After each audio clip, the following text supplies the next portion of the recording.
it's Maureen Tabuchi. Thanks so much for joining us today. I'm here with Paul Steckley, and we're going to be talking about what you need to know about divorce. So I like to deal with clients who are considering the friendly divorce, and I always need a couple of good divorce lawyers that I can count on for my clients when things aren't as friendly. And Paul's volunteered his time today to talk about his experiences with divorce, and we're going to educate you a little bit on what you need to know about divorce. So Paul, what do you think is the most common area of contention between couples? Do you think it's the child custody, the spousal support, or the division of assets? Is there any one area that you find people get hung up on when they're divorcing? It's definitely the custody, I think, is the main one, yes. Yeah. And I think it stems from the from a point that people really don't understand what custody means. Mm-hmm. And they confuse the word custody with time with the children. Okay. Okay, so I often have clients come into me to see me and they want to contest custody. And I ask them, well, why is that? Why I want to see my children? And then I explain to them that custody isn't time with your children. Custody is decision making for the child. Right. Who makes decisions for the child. And so that is usually a bit of a revelation for them. And then we discuss what that actually means. You know, what kind of decisions need to be made. And, you know, we're talking about major life-altering decisions here. Things like religion, things like education, major life-threatening medical decisions. And for the majority of people, those decisions, by the time they come to see me, have already been made. You know, they've got the kids in the public school system or the Catholic school system. They've chosen the religion already. Hopefully there's no major medical decisions that need to be made that they can't agree on. So what they tend to realize after that discussion is that custody really doesn't mean much. And it's not something that's really worth fighting over. Mm-hmm. But unfortunately, until they come to see me and have that discussion, it's not something that they realize. Okay. So would a judge give custody to one parent over the other? Usually judges will. It's been changing a little bit in the last few years. There seems to be more of a willingness of the judges to consider joint custody as a de facto decision. Mm-hmm. But traditionally it's always been given to one parent or the other. Okay. And the reason is that I think the court feels that if the parents can't come to that decision jointly, to jointly parent the child and make decisions together, mm-hmm. If the court forces that on them, likely what's going to happen is that they're just going to be stalemated and they're never going to be able to reach a decision, and the child's ultimately going to suffer. Okay. Yeah. So the court's just trying to act in the best interest of the children. Yeah, and that's obviously the primary concern of the court in any case involving children, is what's in their best interests, and trying to come up with a scheme that will best maximize the resources available for the best interests of the children. Okay. Mm-hmm. So then one of the, I guess if you could say, advice that you would give people divorcing is don't worry about as much about who's got custody of the child, but more so about the time spent with the children. And I've had some experience with parenting agreements. Is that something that you spend a lot of time on? I mean, sometimes I see the parenting agreements are quite a few, 30, 40 pages long. Yeah. Is that a typical situation in your practice, Paul? Typically, yes, yeah. I see the whole gamut. I see parenting agreements where it's one paragraph. Okay. And it's basically liberal access, whenever the other parent wants it, they get it. So that's for people who get along really well? Get along really well. They're both they're both equally committed to the child, okay. And they're willing to put aside any of their personal needs for the betterment of the child. Mm-hmm. And then I've seen ones that are very, very detailed, where everything is spelled out, where there's even a scheme set in the agreement where if a parent can't use their allotted time, if they can't use their allotted time, mm-hmm. who gets that time. Oh, like can they bank it? They can bank it. They can give it to a third party, like a grandparent. Right, right. Or they can, call the other parents and have the other parent available to take the child, for instance. So it just depends really on the parents and how well they're able to cooperate. Okay. And also the ages of the children too, because time with the child means much more with a younger child than it does with an older child. When you're talking about teenagers, they're going to dictate the time they're going to spend with their parents. It doesn't matter what's put into the agreement. Correct. Yeah, that makes sense. In time spent with the kids, there's a difference in child support. And that difference, from what I understand, is if one parent is going to spend less than 40% of the time with the children, they have to pay child support based on their income, and they don't look at the other parent's income. Whereas if both parents are spending more than 40% of the time with the children, they look at both parents' income, and they basically pay each other child support, and then there's a net amount. Yes.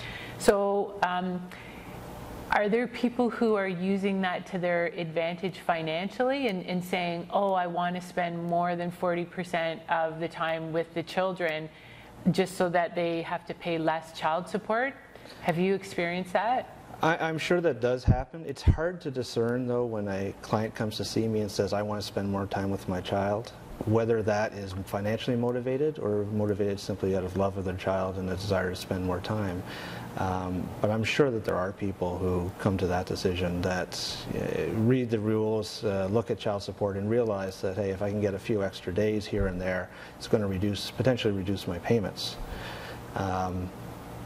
Which obviously isn't for the benefit of the child, because if the other parent isn't committed to them and doesn't really want them there, the child's going to pick up on that. They're just simply not going to want to go. It's going to cause friction between the parents because there's going to be this argument back and forth. There's going to be accusations to the other parent that they're somehow denying access or preventing the child from coming.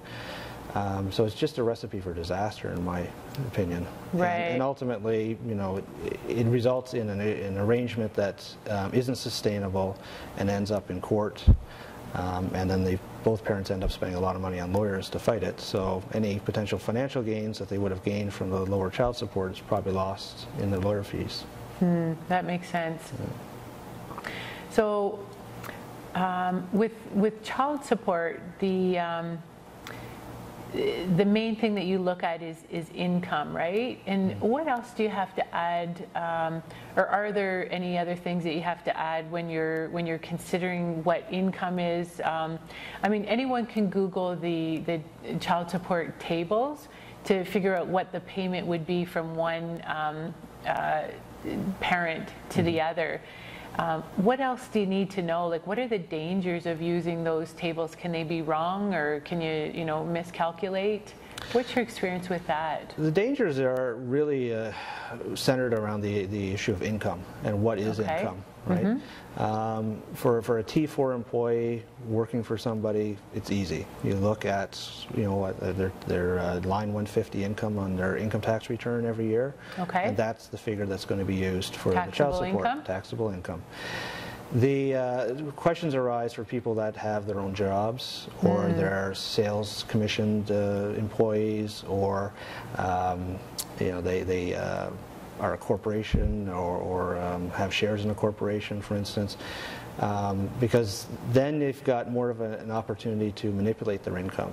Definitely. Right. If I own a corporation, then I'm saying what my own salary is. Yeah. So what if I just say my salary is $0 and I just keep the money in the corporation? The court has the ability to look beyond the tax return and to look at what the reality is. I mean, obviously, if you have an income of $0, the question would be, how are you paying for your mortgage? How are you paying for your car lease? How are you paying for your groceries?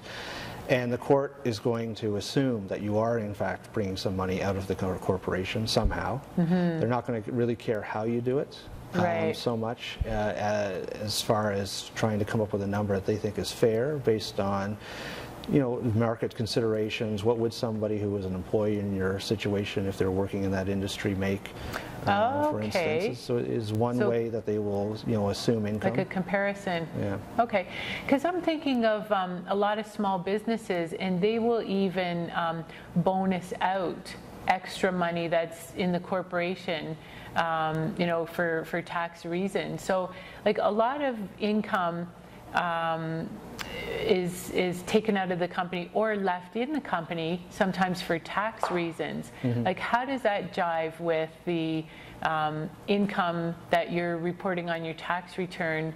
How does that jive with the child support calculations? Well, again, the court will look at the business as a whole and the reasons why the money's being left in. It may be being left in the corporation for very good reasons. There may be an expansion of the company coming up in the next few years that needs to be funded, for instance. So there may be very valid reasons why not all of them. And that's okay. And that's fine, It's up to the individual who is claiming that their income is what it is on the income tax return to prove it. Okay. Okay. And the other party obviously has the ability to question that and to raise concerns and ask the court to examine further beyond just the tax return to determine what the actual income is. And the court has an obligation to do that because they're looking out for the best interests of the children. Okay. Right? And so the best interests of the children obviously are to maximize the amount of child support that's available for them. Right. So that they are living at a standard of living that they would otherwise be living at if the parties were still together. Right? Okay. And that's basically what the court's getting at. So. Okay, but how do you get that same standard of income? Because and that's the complaint or the cry of anguish that I hear from most people separating is that you had one pool of income. Now that's divided into two, and you're trying to survive on that. Like, each party has their own rent, has their own expenses.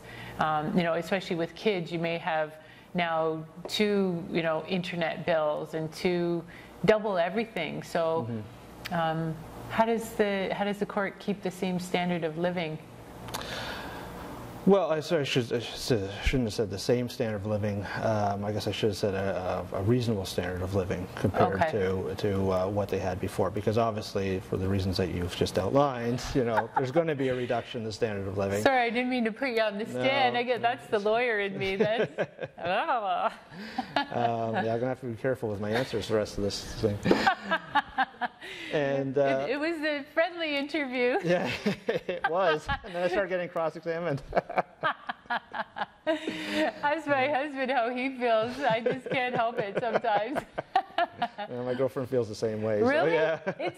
It's just us, right? Eh? Yeah. Okay, well, we can agree then that it's just we can't help it. You can't help it. Yeah. And for me too, just always seeing the negative or the worst case scenario possible, right? Because that's what I'm paid to do. So, yeah, exactly. Yeah. That's the tough thing about being a lawyer is you're supposed to be such being positive creates positive energy and all that, but our job is to tell people, okay, this is the absolute worst that could happen. And then try to prepare for it. Yeah. Right. Yeah. It's tough. It's tough to switch that off. Okay, I have to do this. Okay. How many cases have you had? The War of the Roses. I want to hear some dirt. Have you had? Of course, we're not divulging any, no confidential information. No. Everything is privileged. That's the benefit of hiring a lawyer, over any other type of person who does divorce. Is you've got the official solicitor-client privilege. But how many War of the Roses have you had where it was just nasty? And I also want to know, how much did it cost the people? Because I think people need to understand that the nastier they're going to be, the more it's going to cost them. Is that right? Oh, for sure, because there are so many things that need to happen before a separation or divorce ends in some sort of resolution, whether it's hopefully some sort of separation agreement between the parties that they agree on, or ultimately a trial and a judgment from the court if they can't.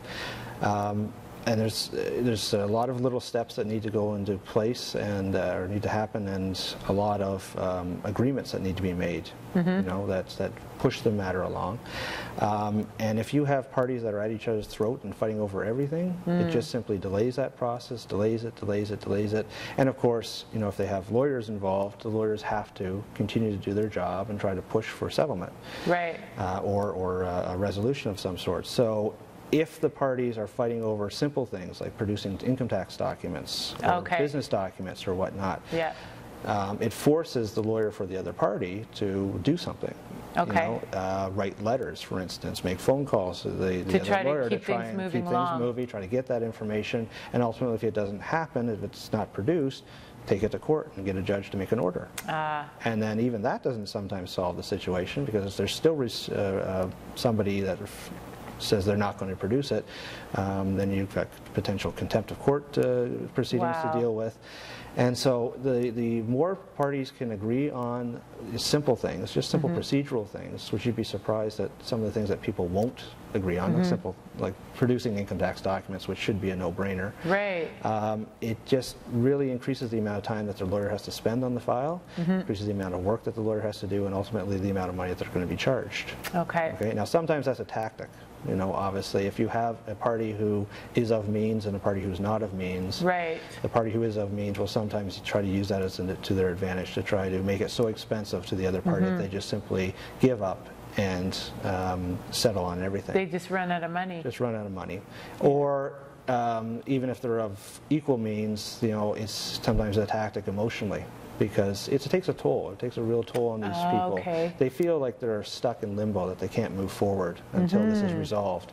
And if one party is okay with that situation and one party is not, sometimes that party that's okay with being stuck in that situation will try to use that to their advantage and just wear down the other party emotionally. So it's a technique. Yeah, and I would imagine, especially if one party is anxious to get on with, you know, there may be somebody else in the sidelines waiting, and, you know, they can't get on with that relationship really while they're still in the divorce battle, so to speak. Yeah, because emotionally they're still tied to the old relationship until it's actually settled, till that divorce certificate comes through, for instance, or separation agreement, whatever it is that they feel is the defining moment that signifies a termination of that old relationship. It can be difficult for them. So what's the most important part of the legal process of the, I'll call it divorce, like of the people separating? So you've got a couple of different steps, couple of different milestones? It starts off with somebody filing documents called an application with the court. Okay. And that basically signifies to the court and to the other party that they're asking for certain relief. That would be spelled out in those documents. And then the other party has a chance to respond, not only to the claims being made, but also to advance their own claims. Right. Once the documents are sounds like court. It sounds like litigation. It is litigation. Okay. Yeah, it is. It's exactly the same as any other civil suit. It's the same as Bell suing Rogers for whatever. Okay. You know, so the reason you bring that application is because you're asking for something. You're asking the court to make an order. Okay. You're signifying to the court that we can't resolve this without some third party stepping in and telling us what the situation is going to be going forward. Okay. And you know, the court will do that. They have the power to make those orders that are binding on the parties that are involved, and they will do so if the parties can't agree. Okay.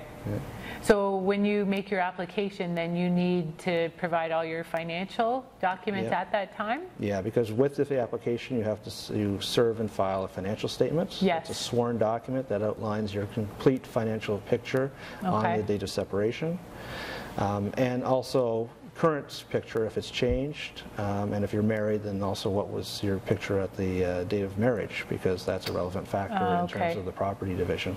Okay. Now I always get questions about the division of the assets, and so tell me about what you get a credit for at the date of marriage. You get a credit for whatever you brought into the marriage. Okay. You know? So. And that includes debt? Includes assets and debt? Debt is included in that calculation in terms of what you brought in. So you know, if you brought in a bank account worth, you know, $100,000 on the date of marriage. I wish. Yeah, you wish. We all wish, you know. Some people do. Some people do. Some people bring, you know, much more significant assets into the marriage, right? Usually hope they would have a prenup, I guess, or a domestic contract if that were the case. You would think so. And usually most people of means do take that step. Okay. But that, I mean, that itself can be a tricky I mean, nowadays, not 10 years ago. Not everyone did. No, not More everyone so did. now. More so now. But there's still people that don't do it now. Okay. It's a tricky discussion, right? To have with They're your in spouse love. that, you know, you're in love, that you're starting to, you're at the stage where you're supposed to be starting your life together. Right. And then you're already bringing up a document. Well, what happens when this ends? Yes. You know? What happens when the honeymoon's over? You know? Yeah, yeah. And that can be a difficult emotional hurdle for people to get over. Okay. You know, to try and, you know, realize that trying to protect yourself for the future and try to make the exit of this relationship as easy and seamless as possible doesn't necessarily mean that you're going into it thinking it's going to fail, right? And Okay. I think that's what a lot of people think when they hear the word marriage contract or prenup or something. They automatically assume that they're setting up the relationship to fail, but it really is just a matter of protecting yourself in case it does. I mean, 50% of relationships now end in divorce. Right. It's a very real possibility that it won't last. I'm familiar with that statistic, and I also heard for second marriages, it's more like over 70%. Yeah. That are going to fail.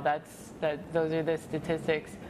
So, so what do you tell the clients then to help ease that over? So a client comes into your office and they get you to draft the prenuptial agreement, and they say, you know, thanks, but I don't know if I'm actually going to use it because I'm afraid, you know, of what the other party will say. What do you tell them?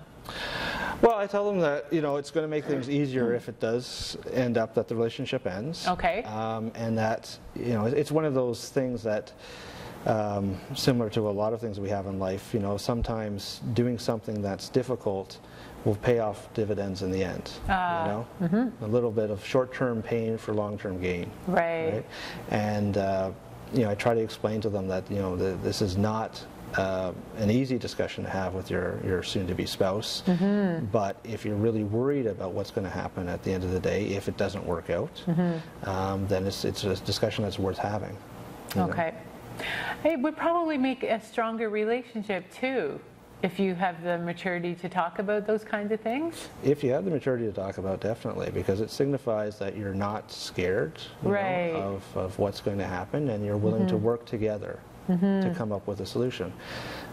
It also, you know, I think bodes well if the relationship does end up failing for dealing with things that aren't going to be dealt with in the prenuptial agreement, such as child custody and whatnot. If you've been able to work together up to that point, chances are you're going to be able to work together at that point to come up with a resolution to that situation as well. Right. So you're kind of like practicing, you know, agreeing on things to the rules, the rules of, even if it's the rules of departure. Yeah. I mean, one of the worst things that happens with people when they separate is a lack of communication. Okay. And I find that that is in itself, you know, usually a cause of the breakup, first off. You know, right. They couldn't communicate. Can't communicate. And then it continues even on past the actual separation, and, you know, can often hinder, especially the child-related discussions, because I mean, I'm not an expert in child welfare. Okay. A client comes to me and says, you know, I've got a child and I want to fight for custody, or, you know, my husband's fighting me for custody, or whatever.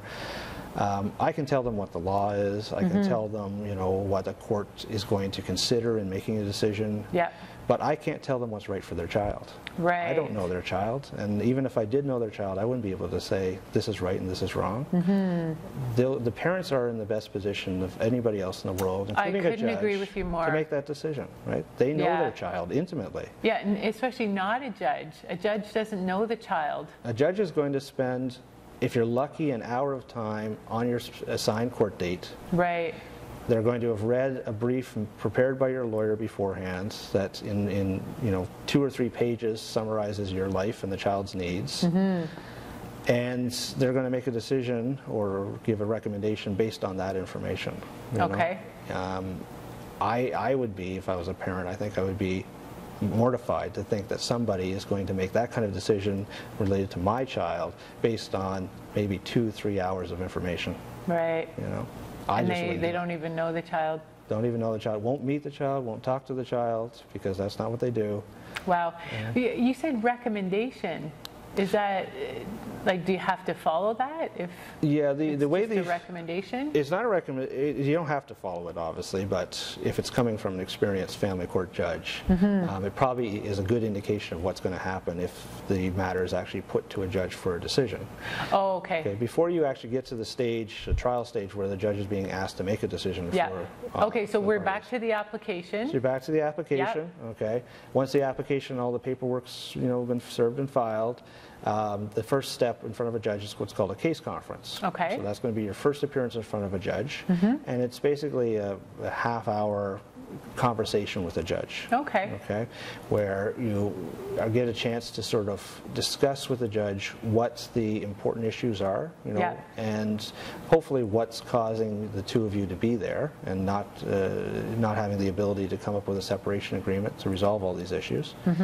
And the judge can sometimes give you some insight into how the court would view these issues that are being raised. If there's a question about somebody's fitness for access, for instance, if there's a drug or alcohol issue, for instance, the judge may give a recommendation to say, well, this is what I would do if this was put in front of me based on these facts, and I was being asked to make a decision. Here's what I would do. Okay. Okay. That's usually a good starting point for negotiations for parties, because if you have an idea what an experienced family court judge is going to do, chances are that's likely what another judge is going to do, who's going to ultimately make the decision. Right. And so it's something that the parties really should take to heart and use as groundwork for some sort of negotiations and hopefully some sort of settlement on that issue.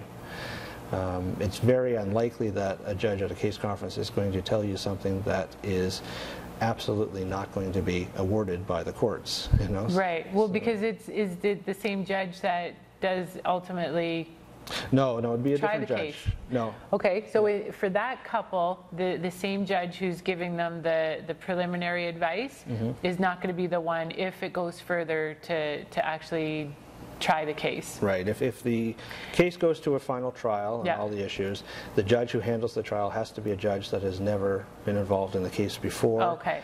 Because they have to base a fresh judge. They're supposed to make their decision at trial based solely on the evidence presented at trial. Okay. Okay, and if they've been involved in the case before, especially in a case conference where there's lots of accusations bandied back and forth without any supporting proof of those accusations, there's always a risk that the judge might be tainted by that information. So to remove that possibility, we always have a fresh judge for the trial. Tainted. Okay, so the judge who is sitting at the case conference, then, that could be a judge who's trying a different case. Yes. So that's why, like, whatever they say, you listen to it. Yeah. So tell me, when they give a recommendation, do most people just take that recommendation and then go away, and like that's all they need is just the word of a judge giving them advice? And like, how many cases actually keep going after that? Very few cases actually go to trial in family law. Okay. Yeah. I'd say probably, I think the last numbers I saw was about 3% of all cases actually that proceed to trial. Yeah, I know they're trying to dissuade that with the case conference. That didn't used to be mandatory, right? No, that was a pilot project that was brought out 10, 15 years ago, the case management system. And it was something that was tried. I know it was used in Barrie and Newmarket courts, for instance, but wasn't widespread in, say, Toronto, until they tried the system, felt that it was really working, and felt that it was really beneficial, and decided to make it province-wide. So it is the system. Any court in Ontario now, any family court, has to use the case management system now. Okay. Yeah, because I had heard a while ago that Hamilton was not using it yet, and so people were purposely trying to shop around. Trying to shop in that area. Okay. Yeah.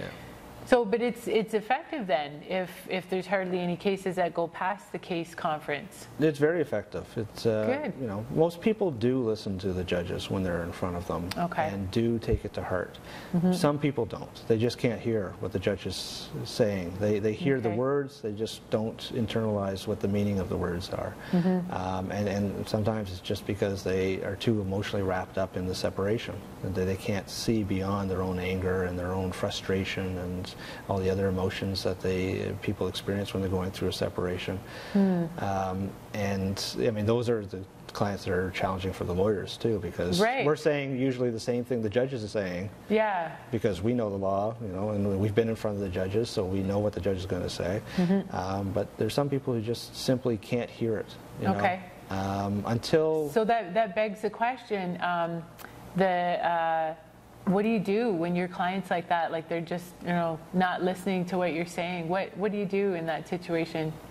well, as a lawyer, you always put it in writing to make Okay. sure that you cover your own behind, and make sure that Okay. you can prove that you've given them good advice. Right. And usually it's a waiting game. I mean, most people do eventually listen to it. Okay. But it's similar. They just have to wrap their head around it? They have to wrap their hand around it, and they have to become emotionally ready to hear the message.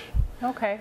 Going through a separation, through a divorce, is very similar to grieving the death of a loved one. Right? Okay. There's a process to go through. You know, and the first How long step do you think it takes? is different for everybody.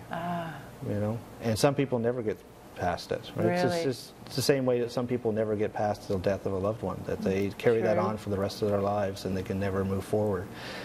Some people are able to adjust very quickly. You know, I've had clients who have been separated a month, 2 months, and they've accepted it and they're ready to move forward. Okay. I've had clients who've been separated 10 years and they're still fighting off those emotions and still struggling with them.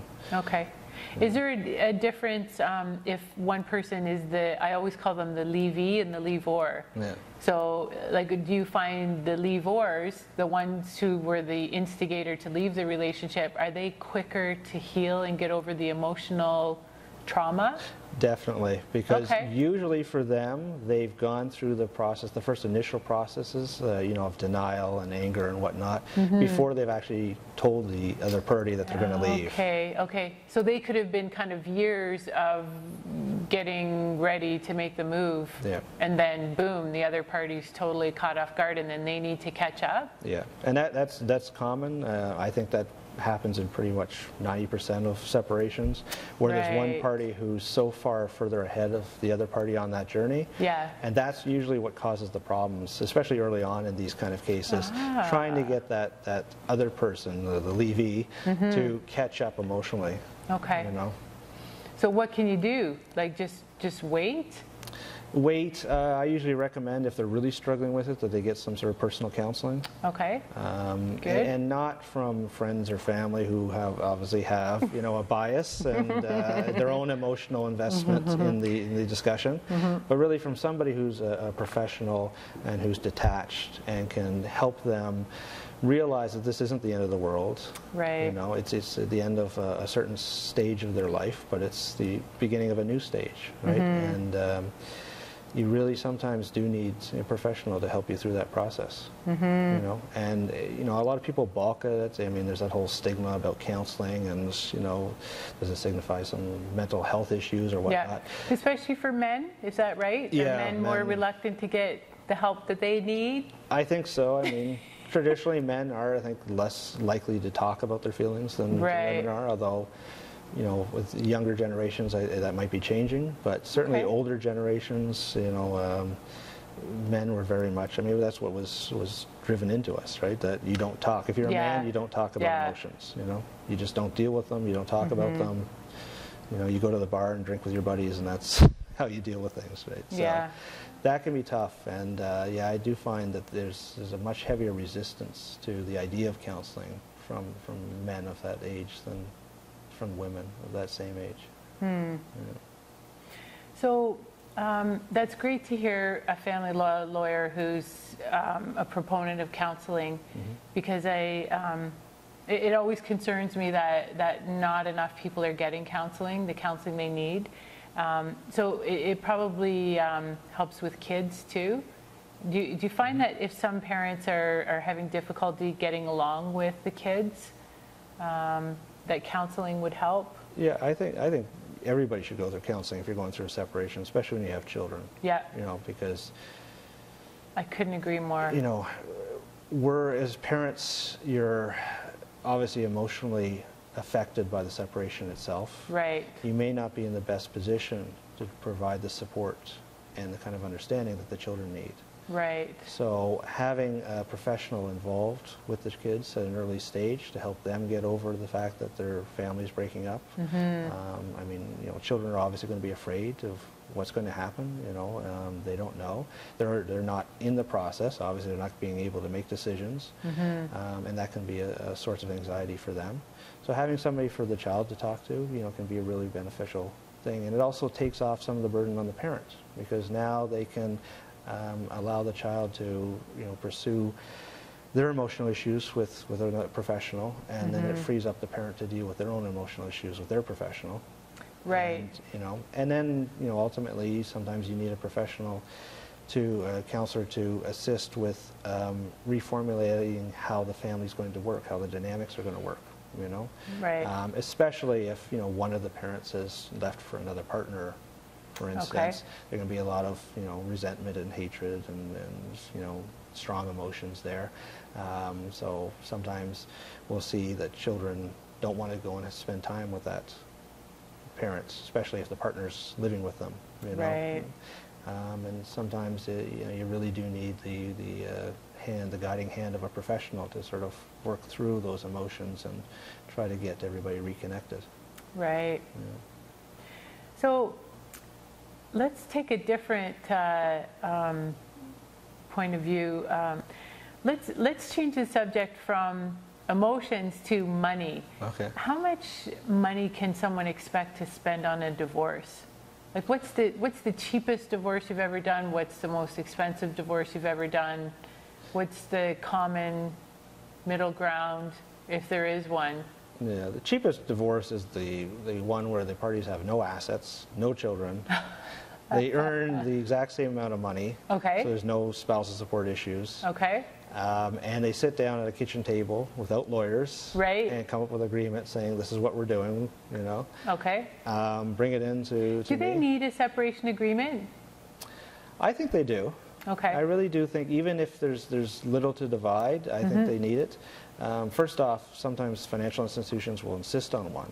Okay. Because if they're advancing a mortgage and it's contingent on your financial eligibility for the mortgage, Right. they'll want to know that there's no money that needs to be paid to the other spouse for spousal support or whatnot. Right. So, And that's exactly what I was thinking too, because I do a lot of real estate law, and sometimes someone will come in to do a refinance, and they've been separated for 10 years with no separation agreement. Well, now they're in the situation that they still need that other person's consent, which is tough after 10 years. Plus, the property's gone up in value. Who participates in the increase in the value? You never had a separation agreement saying that, you know, the house was the person who's actually living in it. So I think it is important. Yeah, it's also important for the fact that what if one of the spouses dies? You know, Right. because their estate has the right to advance a claim for an equalization on property. Yes. And perhaps the estate trustee isn't aware of, or is completely willing to ignore any previous verbal agreements between the spouses while they're both alive. Right. Wants to advance a claim, and without a separation agreement to protect you, you know, you can potentially, you know, wrap. So even if they have a will, so let's say they move away with no separation agreement, and they each get a will saying, I leave the property to my kids, not the spouse. They could still, the spouse could still go after their estate. If they're not divorced, Yeah. that spouse still counts as a spouse. Yeah. And there is provisions under the Succession Law Reform Act for, you know, spouses to advance claims for dependency situation if that existed during the course of the marriage. Right, yep. And certainly you're leaving the door open for that potential claim. Right. You know? But even if you do have a will, obviously your will only deals with your estate. Right? Yes. Well, your estate is subject to any potential claims that a spouse might have on separation. Right. Because under the Family Law Act, when you're doing an equalization of net family property, the calculation date is the day before they passed away. Really? Yeah. Wow, so their assets, like if they were separated without keep in mind this is without a separation agreement, their assets could have increased by $1 million. Yeah. And the other spouse would have entitlement to that. Yeah, and it's not unheard of for a spouse to claim a later separation date than actually occurred in the past in order to try and take advantage of that increase in value. And without a separation agreement where you've got both parties agreeing on what the separation date is, becomes a question of fact as to when did they separate and when didn't they. Okay. Always get a separation agreement. Always get a separation agreement. Even if you don't have any income or any property to divide, it's still a good idea. So even if you're doing the cheap, at the table at the table and just handwriting it or something. You know, I mean, ultimately, it's better to have a lawyer do it to make sure you're covering all your bases. But it's definitely a good idea to have something. Something's better than nothing. Something's better than nothing. Yeah. The separation agreement. The date of separation, how do the parties decide the date of separation? Usually it's the dates that they have that discussion. Okay. That they want to separate and they agree that they're going to separate. Okay. That's usually the date that they'll choose. Right. I mean, the date is supposed to be the date that they stop living together as a couple. It stop living in a conjugal relationship. Conjugal relationship. I love that word. Yeah. And, you know, I mean, I think the case law states that that decision can be made by one of the spouses. You know, so if one of the spouses says, I don't want to live with you in a conjugal relationship, and the other spouse says, I still do. Right. Because they've communicated that desire to no longer live in that kind of relationship, that's the date of separation. Okay, but how does one trump the other? Like, so say if you, would that be the date of separation then? That would be the date of separation, because you can't force people to live together, right? Right. Okay. So if the parties disagree, then the date would be when the one party announces that they are not going to live in a conjugal relationship anymore. Right. Unless there's evidence that after the date of that declaration, they resumed cohabitation and started living together. Like, and there are some You mean cases, they resumed conjugation? Conjugation, yeah. And, you know, I've had a couple cases where, you know, one of the spouses has said, I don't want to live in this relationship anymore. Yeah. The other spouse says, well, I do. And the spouse that wants to leave never acts on it. Right. And they continue to go to family vacations. They continue to do the family holiday events. You know, they attend the schools, the children's recitals together. Whatever. Yeah, and I can see it because a lot of times you don't want to disappoint the kids. You're trying to keep up the face of the happily married couple. Right. You know, to avoid the disappointment on the kids and the parents and friends and. Yeah. And those cases, you know, sometimes the court will side with the later date as opposed to the earlier date because to the world, to you outwardly were presenting yourself still as a couple. Right. Right. So the court's going to look for evidence of, you know, some sort of signification that the relationship is over. I mean, if you're in a situation where you want to leave the relationship, you tell the other spouse and they're not in agreement, you know, one of the things you should do is go around and tell your friends and family that the relationship is over, that you've done this, you should stop. So make it look like you really intend to end it. If you want that to be your separation date, you've got to make efforts to show that that is, in fact, the separation date. Interesting. And what are the things that you're taking into account when you're choosing a separation date?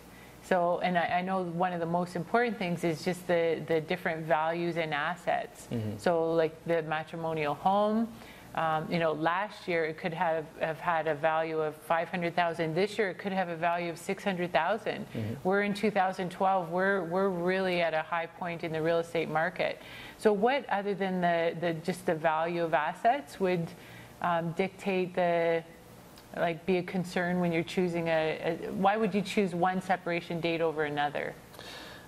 Well, the value of assets is obviously the most important one, and it's the one that usually results from or results in a dispute over the separation date. Okay. Is, you know, if So it's all the about parties money have is a sometimes. jointly owned matrimonial home, Yeah. it doesn't matter when the separation date is, because it's jointly owned. They're both going to enjoy the increase in value no matter when they separate. Right. So really, the only time we see parties actually fighting over the separation date is if there is some sort of asset that's owned by one of the spouses, or some sort of debt that's owed by one of the spouses that changes drastically in terms of its value. Okay. Okay. And that doesn't happen for most people. So for most people that come to see me and they're not quite sure what the separation date is, if their assets haven't really experienced any significant change and their debts haven't experienced any significant change, for the most part, you know, people can just pick a date. Okay. Okay. And It's not a big deal. it's not a big deal. I mean, you know, there are rules that say you should be looking at when the decision to end the relationship was made, but Okay. for a lot of people that's hard to just come up with a specific date, because maybe they don't have that discussion, you know. Okay. I've had people come to see me and they feel like they've been separated for a few years because the relationship just has felt dead, but they've never actually vocalized that to their spouse. Right. Now, I know you have to be living separate and apart for a year before you can get the final divorce. Yes. So do you find that comes into play sometimes? It can, if they found another partner and they've already proposed and they've got a wedding date planned, which I've had. Me too. I've had. And Hurry up with that divorce. hurry up with that divorce, and then they realize that, you know, in fact, the court has its own timetable, and it doesn't matter that you've got a wedding planned in the Bahamas for next month. They're not going to give you the divorce early, so. Right. So what I've heard is that, it's not like if you sell say if someone passes away and you sell the house and you need probate before you can sell the house, the probate court will actually hurry up if they know there's a sale on the table. Right. But you're telling me the divorce court doesn't hurry up if they know there's a marriage? No, I couldn't care less. Okay. You're going to lose your deposit and everything else. Let's talk about a situation where the parties are in quite a different place financially. So she's got crap loads of money. He's got hardly any money. What happens? Like, what do you advise for the person who has hardly any money? They don't even have money to go out and hire a lawyer. You know, how can they get through it without being taken advantage of? Well, they can certainly go to legal aid and apply for legal aid to see if they qualify. And legal In your aid, experience, do you have to have like almost nothing to qualify for legal aid? No, there's different avenues that legal aid will issue a certificate. One of the ways is with what's called a contribution agreement. Okay. So I see that for parties who have, say, a lot of equity in their house but don't have any liquid assets. Right. Right. And legal aid will sometimes issue them a certificate on the assumption that an agreement that they're going to repay legal aid. Oh, when they so get it's their like a property loan. sold. It's So it's not almost like a loan. a gift. It's a loan. It's a loan. So that's available for some people. Okay. All right. And you really have to talk to legal aid about their eligibility requirements, because as a lawyer, even though I accept legal aid certificates, I don't know what their eligibility requirements are. I was going to ask that. That's great to know. Yeah. So you definitely should check legal aid and see if they'll issue a certificate. You don't know until you ask. Yeah. Some lawyers will take cases on a pay later basis. Okay. Okay. Those are always dangerous because you never know. I haven't if you're heard gonna of get paid. any divorce lawyers that There's do that, very because few it that seems do. like they're just so busy. Yeah. And there's always the risk that the client fires you before the final payment comes in. You don't end up getting nothing. So that's something that most lawyers won't do, but there are a few out there that will. You know. It's just a matter of asking, you know. Ultimately, hopefully, they have friends or family who are willing to advance some funds to assist them in retaining a lawyer. Payment plans, some lawyers will take payment plans if they're working, you know, or if their situation is such that it's fairly obvious that they're going to get some sort of significant spousal supports, for instance. Some lawyers will take the case on the basis that they're going to get paid once the support comes in. So they'll ask for post-dated checks, you know, starting a couple months down the road or something, for the retainer to allow them time to get in front of a judge, get that temporary support order, or a temporary support agreement if the other party is willing to pay, and then they start getting their fees at that point. Okay. Yeah. I think that's really important for people to know where there's a financial disparity, that there is a way to kind of even out the powers. And I guess you're putting, now they've got a way to get money to hire a good lawyer. How do they know if the lawyer is a good lawyer? I know I referred somebody before, actually I think it was you, and the client said to me, well, how do you know he's good? And I was just like, I'm referring him. What are you questioning me on this for? But you know, the reality of it is, how do you know when you're shopping around for a divorce lawyer, what should people look for? Well, they definitely should meet with the lawyer.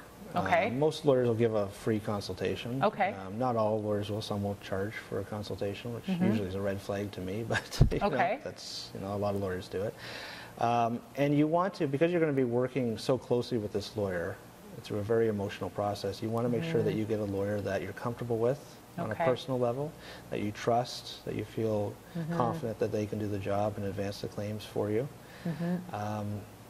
Ultimately, you're not stuck with the lawyer that you pick initially. So if it turns out that you made the wrong decision, you can change lawyers at any time. But are you just like back to square one and you're just going to be paying double if you do that? Usually not. I mean, if there's been court filings and court paperwork prepared, for instance, those are still going to be in the court file. They're still going to be there for use for the new lawyer. So there's no duplication of that.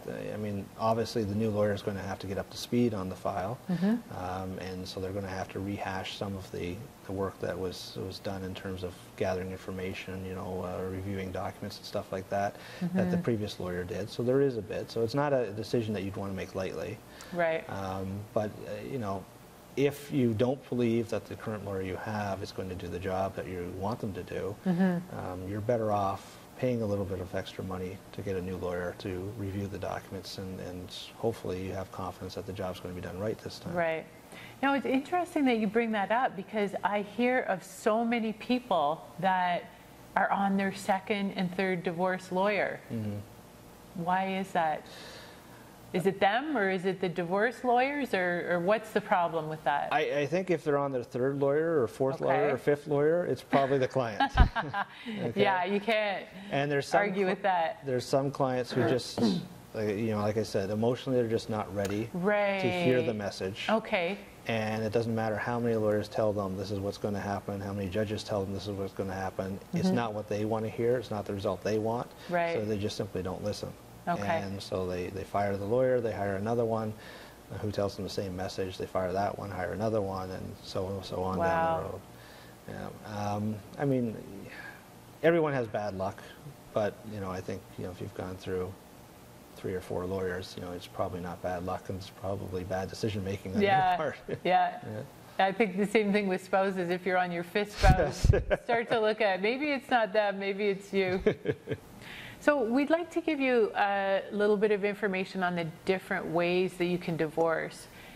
One way that we're talking about is you actually don't need a lawyer. You can sit down between the two of you and decide on how you're going to split the assets, how time's going to be spent with the kids, and if there's any spousal support that's required. So, and in my mind, the next step would be kind of what I like to do with clients, which I call the friendly divorce. And basically that's just a little bit on top of what the couple's already done on their own, because they have to have already decided the issues themselves. I'm a lover, not a fighter. I don't like getting involved if there's any disagreements. But obviously not a lot of people are in that situation. Some people are lucky enough to be in that situation, and it's fantastic, because what it means is in the future there's going to be a great relationship between the parties in the family, even though it's a divorced family. So Paul, can you tell us about, other than the DIY, do it yourself, and the friendly divorce, what other options are available for people?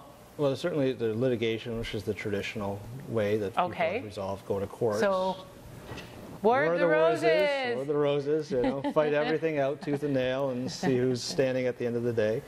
But another way that's slowly gaining traction in Canada is what's called collaborative family law. Okay. All right, and it's a different kind of approach that departs from the traditional model where you have a client and their lawyer fighting against another client and their lawyer. Right? Okay. The collaborative approach says that this is a family. It starts basically from the idea that this is a family that's separating. We need to come up with an agreement that works for the family, right? Because especially if you have kids, it doesn't matter if you're living together or not. You're still always going to be connected just by that relationship. So why go to a procedure that is going to just simply drive a wedge between you, bigger than what it already is, right? Which is traditionally what litigation ends up doing. I think so. There's no winner. There's no winner, no. You're getting a third person who has no idea who your family is or your children's needs or whatever, making a decision that's going to be binding on everybody.